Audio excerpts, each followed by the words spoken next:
نحمده ونصلي ونسلم على رسوله الكريم اما بعد فاعوذ بالله من الشيطان الرجيم بسم الله الرحمن الرحيم ضرب الله مثلا عبدا مملوكا لا يقدر على شيء ومن رزقناه منا رزقا حسنا فهو ينفق منه سرا وجهرا۔ پارہ نمبر 14 سورۃ النحل،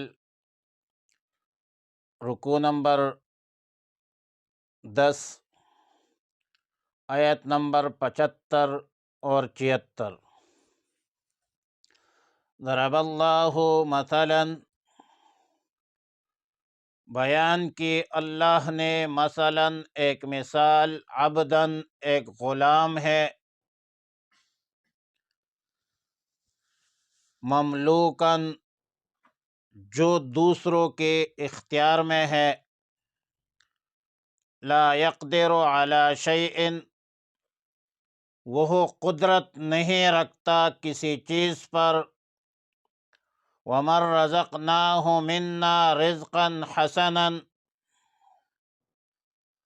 اور دوسرا وہ شخص،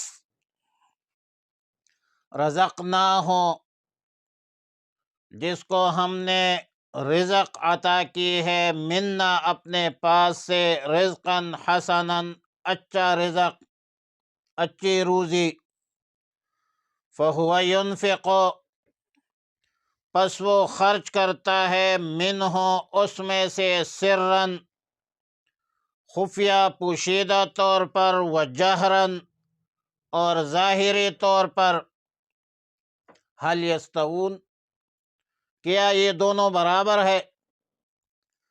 الحمدللہ تمام تعریفیں اللہ کے لیے ہے، بل اکثرہم لا یعلمون، بلکہ اکثر لوگ جو ہے وہ جانتے نہیں۔ وضرب اللہ مثلا الرجلین اور بیان کی اللہ تعالی نے ایک مثال دو بندوں کی، احدہما ابکم ایک ان میں سے گونگا ہے، لا یقدر علی شیء وہ قدرت نہیں رکھتا کسی چیز پر، وہو کل علی مولاہ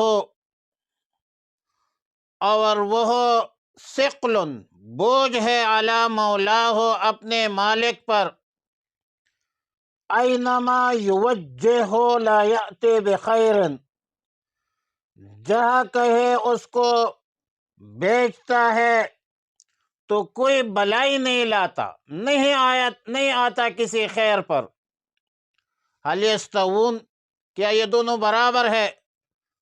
ومن یأمر بالعدل اور جو حکم دیتا ہے انصاف کا، وہو علی صراط مستقیم اور وہ ہو سیدھے راستے پر۔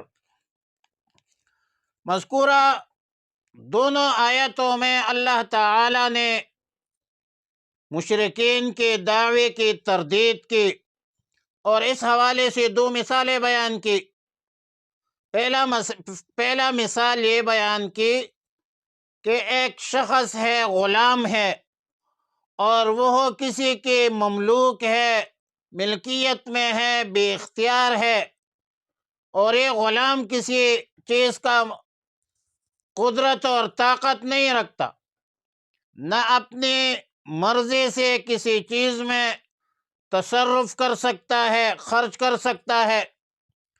اور دوسرا وہ شخص ہے جسے اللہ تعالیٰ نے خوب رزق عطا فرمائی، اپنے مال و دولت میں با اختیار ہے، خود کفیل ہے، اور اپنی مرضی کا مالک ہے، چاہے دن کو خرچ کرے، چاہے رات کو خرچ کرے، چاہے ظاہری طور پر خرچ کرے، چاہے خفیہ پوشیدہ طریقے سے خرچ کرے، وہ ایک با اختیار ہے۔ ہر قسم کے روک ٹوک کے بغیر جس طرح چاہتا ہے جہاں چاہتا ہے خرچ کرتا ہے۔ اب دونوں شخصوں کے جو احوال ہے ان کو سامنے رکھ کر بتایا جائے، جواب دیا جائے کہ کیا یہ دونوں برابر ہو سکتے ہیں؟ حل یستوون؟ تو کوئی سلیم الطبع، کوئی عقل مند یہ نہیں کہہ سکتا کہ یہ دونوں برابر ہے۔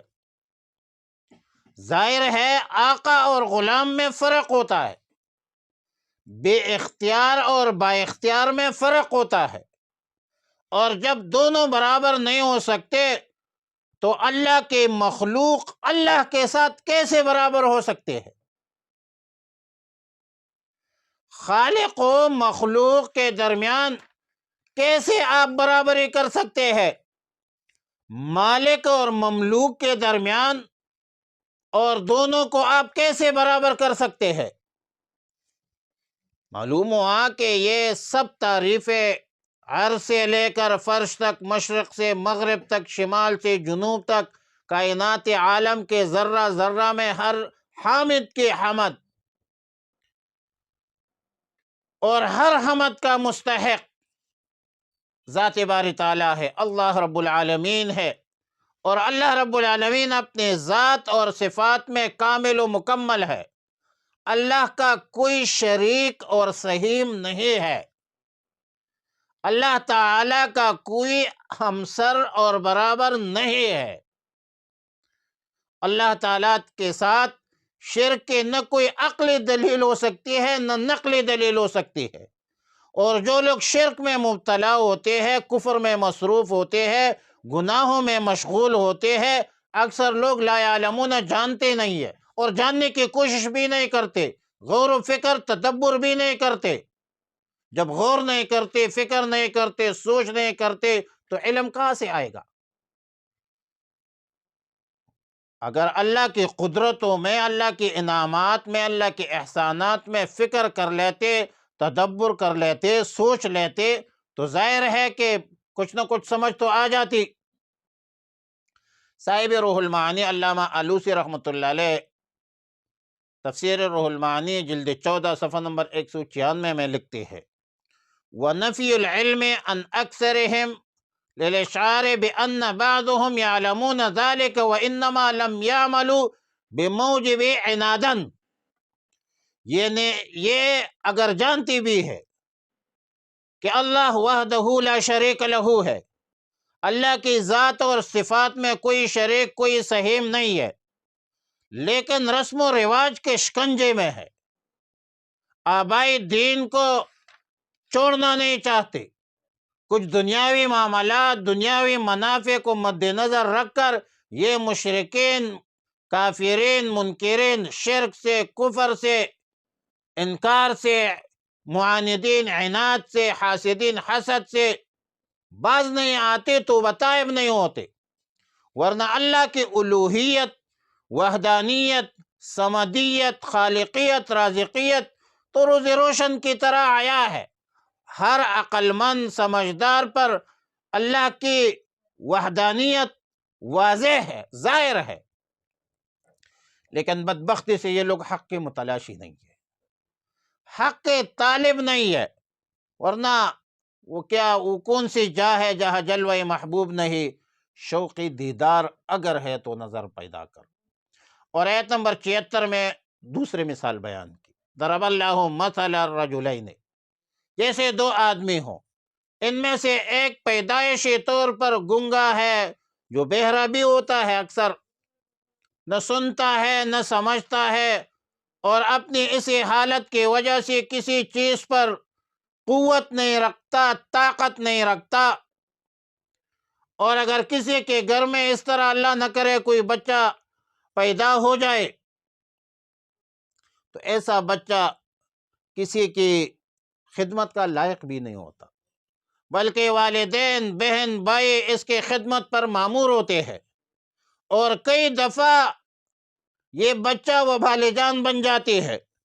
اگر کہیں پر اس کو آپ بھیج دے تو کسی قسم کی خیر کی خبر یا کوئی خیر لے کر وہ واپس نہیں آتا، اور دوسرا شخص اس کا برعکس ہے، سنتا بھی ہے، جانتا بھی ہے، سمجھتا بھی ہے، اللہ تعالیٰ نے بولنے کی طاقت بھی دی ہے، خود بھی ٹھیک کام کرتا ہے، لوگوں کو بھی نفع پہنچا کر واپس گراتے ہیں۔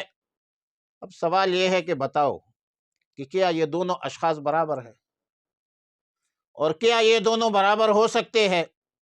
تو ہر سمجھدار عقل مند آدمی اس کا جواب ضرور نفی میں دے گا کہ بھائی یہ دونوں تو برابر ہو نہیں سکتے، اور مطلقاً برابر نہیں ہو سکتے، اور برابر ہو بھی نہیں سکتی۔ صحیح اور سقیم کیسے برابر ہو سکتی ہے؟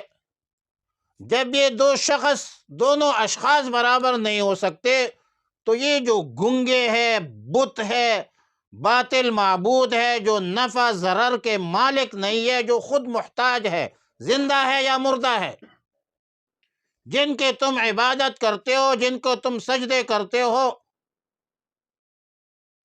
کیا یہ اصنام، یہ بت اور اللہ کی وہ مخلوق، انسان، زندہ، مردہ، کیا یہ اللہ وحدہ لا شریک لہ کے برابر ہو سکتی ہے؟ وَمَن يَأْمُرْ بِالْعَدْلِ وَهُوَ عَلَى صِرَاطٍ مستقیم، جو اچھی باتوں پر، انصاف پر مبنی باتوں کا حکم دیتا ہے،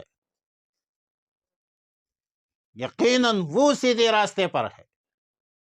سیدھا راستہ یہ ہے کہ اللہ کے ذات اور صفات میں کوئی شریک نہیں ہے، اور اللہ کے بغیر جتنے بھی ہے سارے غیر ہے۔ مخلوق جس شکل میں بھی ہو، پتھر کی شکل میں ہو، شجر کی شکل میں ہو، انسان کے شکل میں ہو، زندہ کے شکل میں ہو، مردہ کے شکل میں ہو، جس شکل میں ہو، وہ عبادت کا لائق نہیں ہے۔ اس میں وہ نہ رزق دے سکتا ہے، نہ اولاد دے سکتی ہے،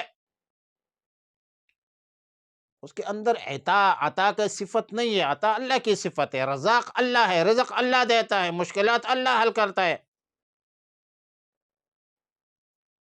پریشانیاں اللہ کے ختم کرتا ہے۔ فَلَا كَاشِفَ لَهُ إِلَّا هُوَ۔ تو بات یہ ہے کہ صراط مستقیم یہ ہے کہ ہم اللہ کی عبادت کریں، اور اللہ ہی کی عبادت کریں، اللہ کے بغیر کسی غیر کی عبادت نہ کریں۔ خدا کے ماننے والے نہیں جھکتا مزاروں پر، نہ قبروں پر، نہ قبور پر، نہ قبروں کے میناروں پر۔ وآخر دعوانا الحمد للہ رب العالمین۔